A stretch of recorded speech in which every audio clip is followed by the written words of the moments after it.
Welcome to the world of Mark's Money Mind, coming to you from the Rocky Mountain town of Crested Butte, Colorado. I am your host, Mark Troutman, CFP. This educational, personal finance show combines money lessons, timely topics, personal stories, and community wisdom to help listeners and viewers master their finances to enjoy a stress-free life of financial freedom. Given that this is the last episode of the month, we are going to do another monthly mailbag episode. But first, I want to fill you in on some big news for me. I've decided to sell my home. It actually was listed as of Friday. There's been a lot of activity. So this backdrop you see behind me, which someone actually emailed and said they thought it was a Zoom background. No, it's real. That is my real living room. So you may not see this backdrop in the future. I certainly will be here for a number of more episodes, but I will be moving. And then the question is, where to? So my plan at this point is to move to Longmont, Colorado, which is kind of the epicenter of the FI/FIRE community, financial independence. I have a lot of friends there, a really good social network, so I've decided to relocate there primarily for that purpose. It would be great if they all moved here and we could establish that here, but I understand that that's, not possible. Things are a little more expensive where I live here in Crested Butte. The other thing I am considering doing, and I have some leads on this, is to have a small place here, a rental that I can come back to and still enjoy Crested Butte. So you may see some of these recordings from either Longmont or Crested Butte, depending on where I am at the time of the recording. So I just kind of wanted to fill you in on that. I certainly will give you some updates as I move forward with the progress of the sale and my move and all those things. So a lot of big changes coming down the road. So I just wanted to fill you in on that. And let's go to listener questions. I have two emails that I'm going to reply to. They're both anonymous, and I'm going to paraphrase a little bit. So let's start with the first one here. And like I said, this is from Anonymous, and it says, "Hello, Mark. Thank you for all the great work on the podcast. You are helping many of us become more financially literate." And then in big, bold letters, it says, "I appreciate your thoroughness and clear responses to help answer listener questions." Well, thank you very much for that. I really appreciate that. That makes it all the worthwhile to do this podcast. This is just kind of a way to give back for me. I'm not monetizing. In fact, it costs me some money to produce this show, although I do most of it myself, but there's hosting and editing software and things like that. This is my way of giving back. So when I get responses like that, it just gives me the confidence to continue. And I'm so glad that I'm helping out others. And that's my goal with this podcast. So let me read the bulk of the email here. It says, "My question for you is about the specific order you could help walk through for contributing towards a Roth versus traditional account for a scenario like ours that would help create the least amount of taxes owed." A little background. My wife and I are in our mid-30s, debt-free, other than the home, have a full emergency fund in fairly decent financial shape. Well, awesome. That is great news. Mid-30s sounds like you're killing it. So I think that's awesome. The next sentence mentions the annual income. I don't think I need to divulge that necessarily, but it says that they are in the 22% tax bracket. And it gives the total taxable income after the standard deduction. And then it continues, "We see these next handful of years as our peak earning years and likely not moving up in the tax brackets. We're trying to front load retirement now to be able to slow down a bit in our 40s and 50s. That's a key item in what we're going to talk about here. And then the next paragraph goes, "For retirement, we have a pension that takes a small percentage out of each paycheck. After that, we have the options of a 401k with no match or a Roth option, and 457 plans, both traditional or Roth. It says they have about $150,000 combined in these retirement accounts. Roughly half in the pension. Our current method is maxing out our Roth IRAs and then contributing towards our Roth 457s, putting away about $22,000 total each between the IRA and the 457. We are wondering if it makes sense from a tax perspective after we max out our Roth IRAs to then contribute towards the traditional 457 only up to the point where we would lower our current tax rate to the 12% and then contribute the rest towards the Roth 457. Taxes are an area we seem to struggle with a bit more to gauge, so any thoughts you have to share on this would be deeply appreciated. Again, thank you for submitting this question. And the way I would like to respond to this is thinking about how to think about Roth versus traditional. And in recent episodes, one with Emma von Weise, and the most recent episode where we had Sean Mullaney on as part of the panel at the CampFI Week 2, we talked a little bit about a Roth versus traditional. And both of them had some very good points, and I think they come at it from a little different perspective. So I want to share those with you and everyone, and also how I think about it. So really the crux of the question, Roth versus traditional, is it more advantageous to pay at the current tax rate, or is it more advantageous to take a deduction today and pay at a tax rate undetermined in the future, but using current guidelines or current tax law to determine what that may be in the future? Some people take the approach that, well, I know what the tax rate is today.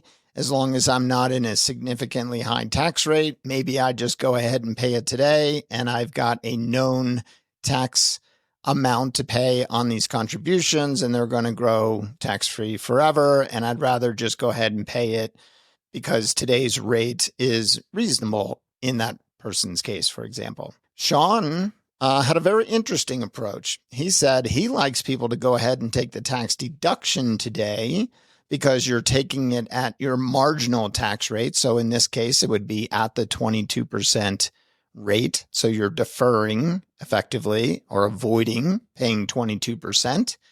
And then when you potentially retire early, and you mentioned front loading the retirement now to be able to slow down a bit in our 40s and 50s, so potentially having lower income, and you also mentioned that your current income now is potentially your peak earnings years, you could defer now at, and effectively save 22% with the expectation that you can either do conversions, or in the case of a 457, we've talked about these before, where if you separate from service, you can take distributions from a 457, typically the government 457 plans. Once you separate from service, there's no 10% penalty.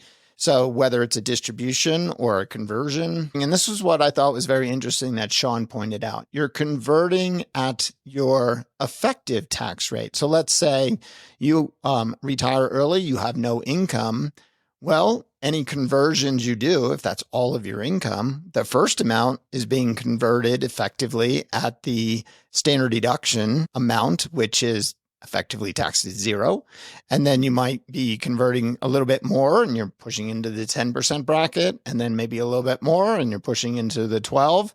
But your effective tax rate over the course of all of those three brackets could be, 10%, maybe even less, depending on how much you're converting.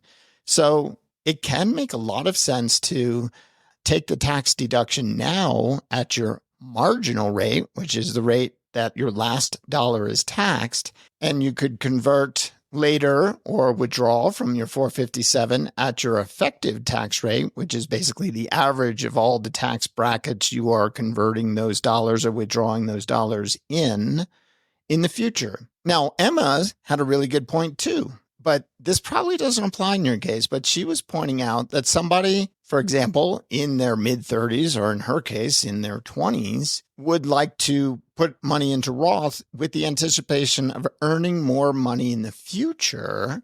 So therefore, why not go ahead and get the money into the Roth, not take the tax deduction now, build that up, and then as their income grows in the future, consider deferring at a higher tax bracket in the future. This is not advice. This is just how I would kind of walk through and think about this stuff. It seems like if you're saying that you're thinking about slowing down later in your 40s and 50s, which is very young still, and that you're in your peak earnings years, yeah, it could totally make sense to take the tax deduction now, potentially avoiding paying in the 22% bracket, getting your income down to a level into the 12% bracket. And then if there was room in the 12 to do Roths, yeah, sure, that could make sense. It sounds like you're on track. It sounds like you're thinking about this correctly. So that's how I would go through the exercise. And it really just boils down to, do I want to pay today's marginal tax rate, or do I want to pay the taxes in the future at potentially the effective tax rate, which is the average tax rate across all of the brackets where that money would be coming out of the account? So I think when you just kind of always back up into the idea of looking at it through those two lenses, that usually gives you a good feel as to what makes more sense. And the reality is, we're not going to know what the best decision is until many years down the road, when we can look back and say, oh, it was a good idea to have contributed to my Roth back then when my tax rate was X, or vice versa. It was good to have deferred way back when at that high tax rate and convert or pay tax rates now. That was my experience. And I may have mentioned this in the past on this podcast, or it may have been at a CampFI, I can't recall.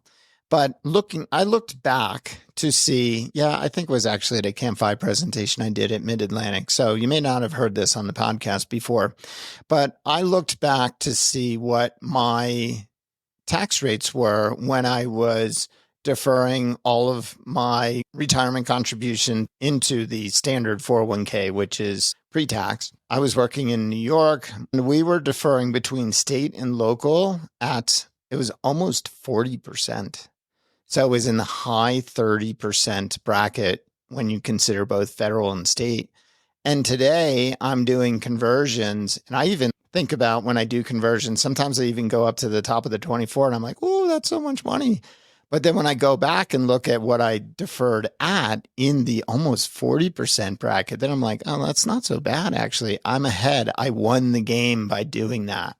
So again, you're never going to know for sure until down the road when you can look back and see what you could have done or what you did do. But I think you're totally on the right track. I think the key components that you mentioned are the tax bracket you're in and the fact that you think you'll be in this bracket or lower in the future. And therefore, if that is truly the case, and again, we don't know what tax rates are going to be in the future, but based on today's information, if that's truly the case, then yeah, it might make sense to defer the amount above the 12 and then, potentially convert a withdrawal at a lower rate, or certainly lower than the 22 in the future. And the 22 is going to be 25 in the future. So you do have to take that into account, but we'll see what the election brings and where we actually go with that. I'm not going to game the system on what tax rates may be in the future. We can only go with what we know they are supposed to be. So in 2026, the 12% bracket is going to go to 15. The 22 goes to 25. The 25 goes to 28. So it's scheduled to go up. But both parties have said that they would like to keep the tax rates as they stand for at least the married filing joint category below 400,000 and single category below 200,000. And given the numbers that you mentioned in the tax brackets you're in, that would be your case, for example, but we just don't know if that's going to happen or not. I hope that was helpful, and thank you for submitting the questions. And if you would like to submit a question, you can email it to me, mark@marksmoneymind.com. And as long as I keep getting these questions every month, at least, I will try to bring some out on the podcast and answer them. So let's move to the next question. And we only have two this week that I'm going to answer because they're both quite long and And I'm going to keep some of these episodes short for the next couple of weeks because I've got a lot on my plate. And, beyond just recording the episodes, there's editing and things like that. So hopefully that's beneficial as well to you. It's summertime and you probably don't want a big, long 1-hour podcast to have to listen to. So I'm going to try to keep these next few episodes pretty short for you and for me. All right. So the next question, again, an anonymous submission, and I really appreciate these. And I'm so happy to see that people are sending these in and we can talk about it on the podcast. So it says, "Hi, Mark. I've been listening to your podcast as suggested by my dad." Well, thanks, Dad, for suggesting this.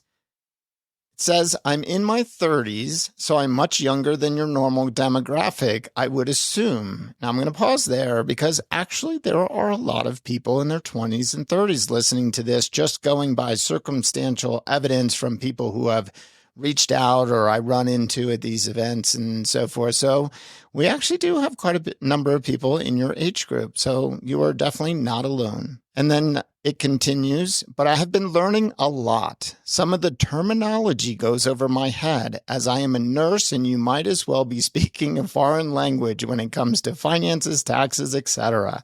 So I will definitely keep that in mind and try to make sure that I'm always explaining certain terminology we use. And yes, I'm kind of treading an interesting dynamic here. We have a number of listeners who are very new to this, and we also have a number of listeners that are well-versed. So I try to go back and forth between, I guess, the difficulty of the topics. I live in a ski town, so I like to think about sometimes we're skiing down green runs and sometimes we're skiing down black runs and maybe even double black runs sometimes. So yeah, you're going to hear episodes that kind of run the gamut between easier and much more difficult. Okay, so it continues.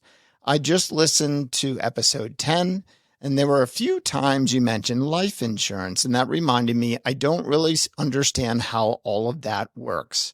I was hoping one day you could do a podcast for us younger people trying to figure out what to enroll in during benefits re-enrollment, October for me, to provide some insight into my situation. I provide the benefits for my family, myself, my husband, 7-year-old, and 4-year-old. Since I work for a major hospital, they have great benefits." Well, that is super awesome. "I have been a nurse for 12 years, and every year I just re-enroll, not truly understanding what I'm enrolling in.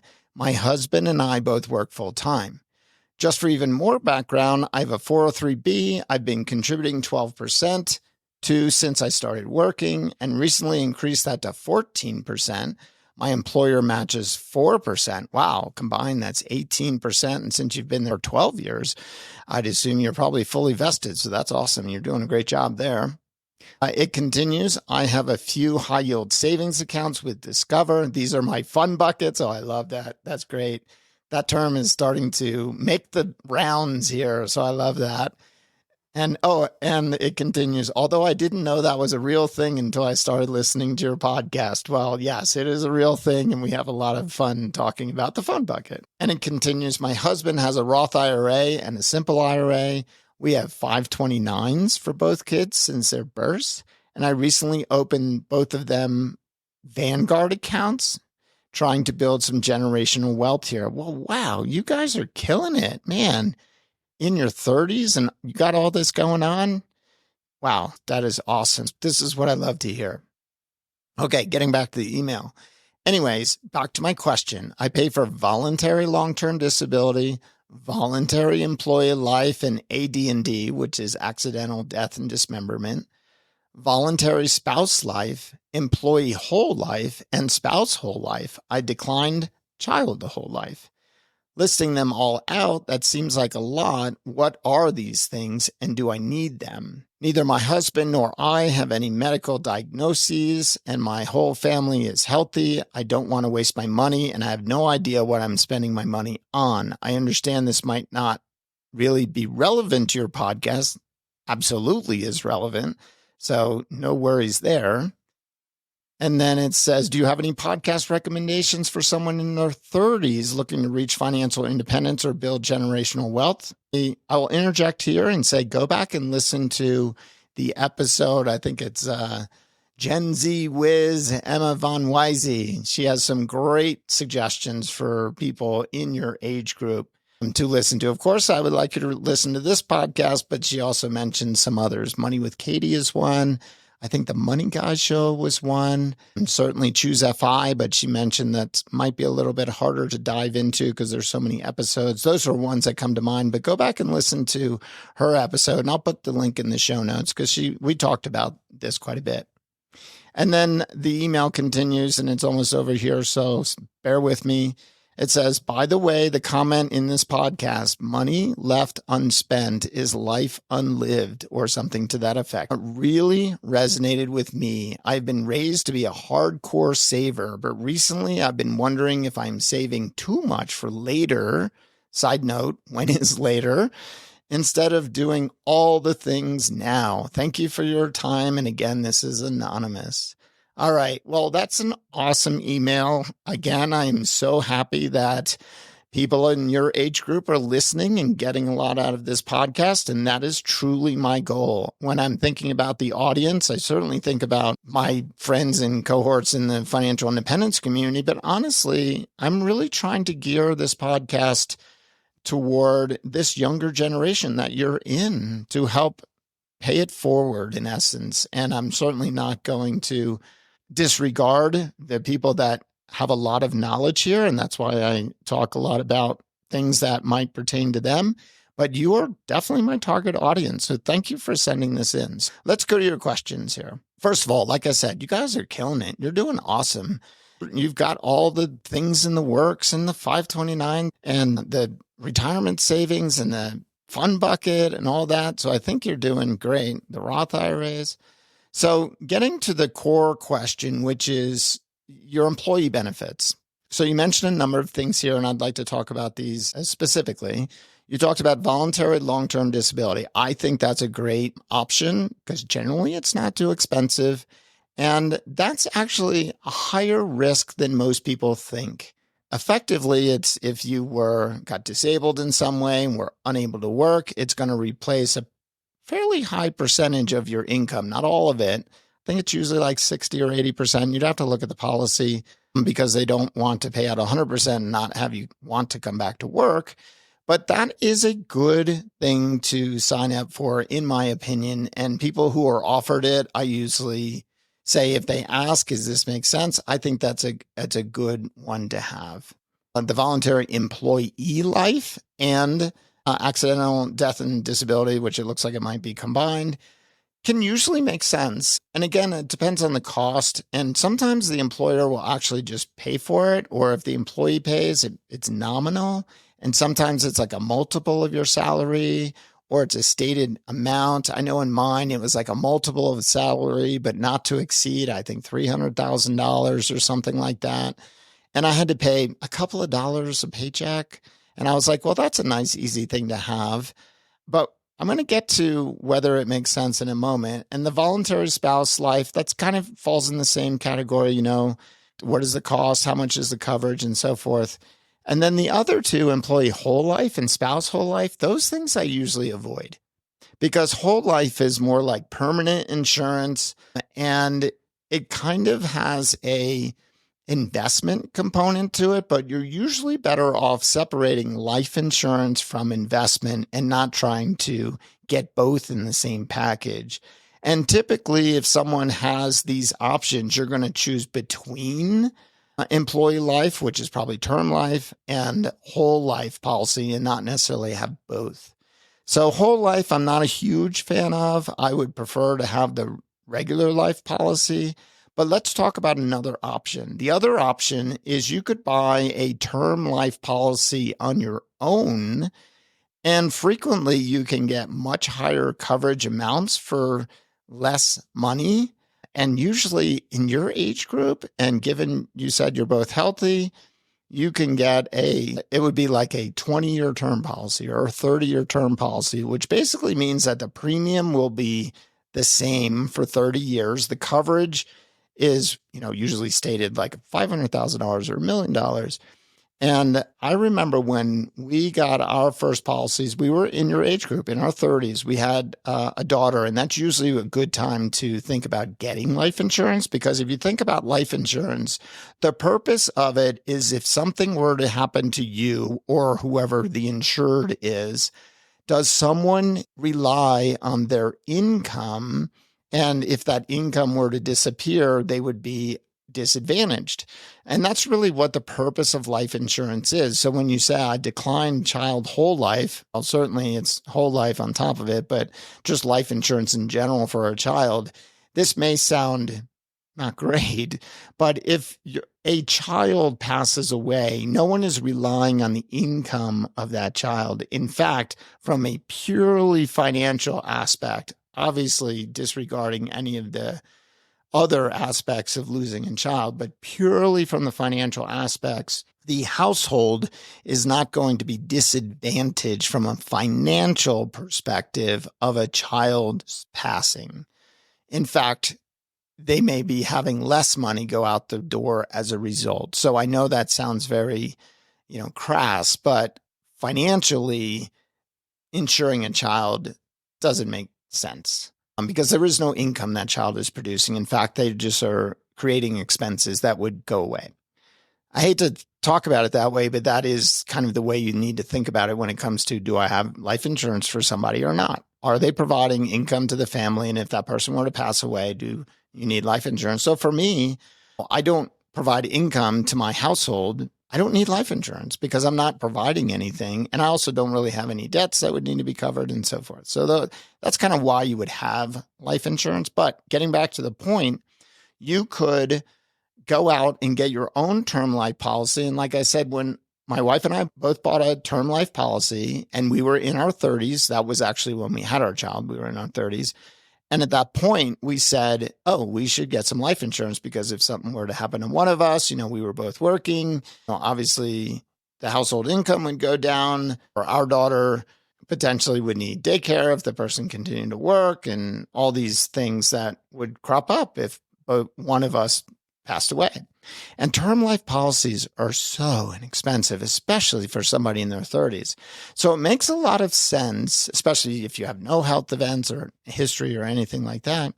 It makes a lot of sense for people in their 30s, especially with children, to get a term life policy. And you can go on to places like Policy Genius, or I think I use Select Quote, and they can, price out multiple policies from high-rated firms, and you can compare and contrast them.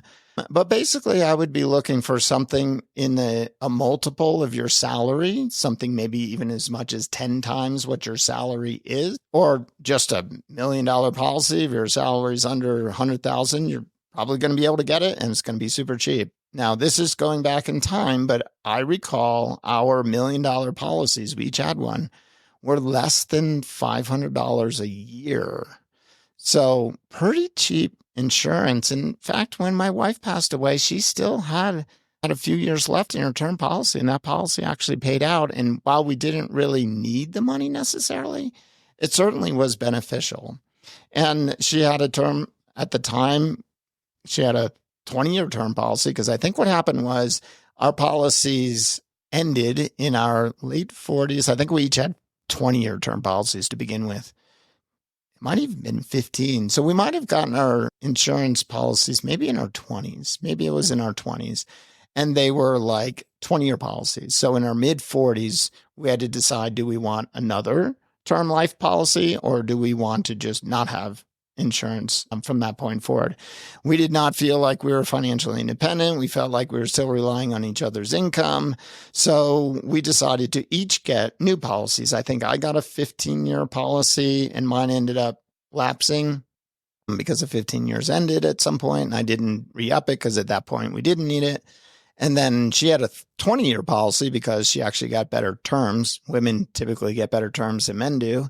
And at the time, we got a 20-year policy, and I think she had maybe just a few years left in it when she passed away, and that policy paid out.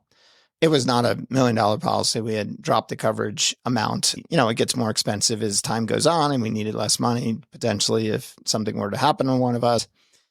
That's how I would think about the life piece of this question. If it's relatively inexpensive through work, you could decide, well, I will elect to have that, especially if it's only a few dollars a paycheck, but it's giving you $300,000 in coverage or something to that effect. Maybe it's worthwhile to do that and then add a term policy on your own outside of it. And then you've got the two together.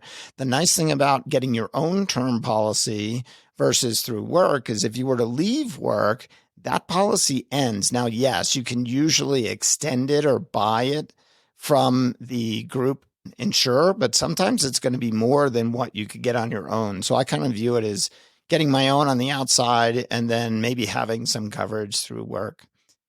The other thing that you didn't mention, and some of these are available through employee benefit plans, for example, and one is something called prepaid legal. For instance, if you don't have a will, power of attorney, healthcare directive, any of those things, during your enrollment period, you could consider enrolling in prepaid legal, and frequently they will include the ability to have your estate documents drawn up.